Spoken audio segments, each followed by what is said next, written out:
سه چیزی که خداوند و یا بد میبیند چیست؟ قیل و قال. یکم گفتن و میگن.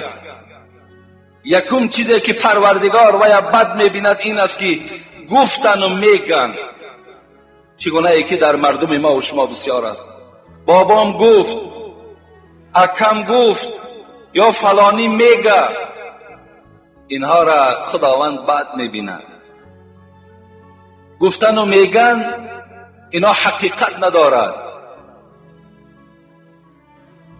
دوم چیزی که خداوند بد ببیند این چیز و کثرت السؤال، سوال دادن بسیارم پروردگار بد میبیند. سوالم باید اندازه داشته باشد. وقتی سوال که زیاد شد این عملم خداوند بد میبیند. سوم چیزی که پروردگار بد میبیند و اضاعت المال، ضایع کردن مال است. وقتی مال ما ضایع می شود، چگونه ای که من برای شما گفتم، اگر همین عرق یا بنگ یا سیگارت یا ناس اگر در وجود شما ضرر هم که نداشته باشد، در مال شما ضرر دارد، حالان که وای در جسم شما هم ضرر دارد. ضایع کردن مال هم این حلال نیست.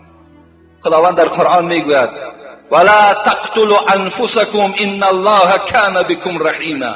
خداوند در سوره نساء برای ما میگوید انسان ها، نفس های خودتان را با دست خودتان نکشید، زیرا پروردگار به شما رحیم و مهربان است، نمیخواهد که شما با دست خودتان کشته شوید.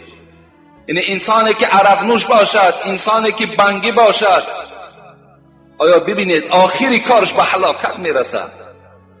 دیگر جسمهای او، اعضاهای او دیگر طاقت این زهر قتال ندارد. ولا تلقوا بایدیکم الی التهلکه.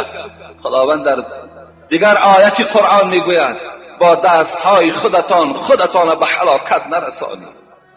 انا همین آیت ها، از همین آیت ها استدلال کردن، دلیل کردن، گفتن انسانی خودکشه جنازش درست نیست. کسی خودکشی میکند یعنی با دست خودش وقتی که به قتل میرساند او را جنازش درست نمیشود.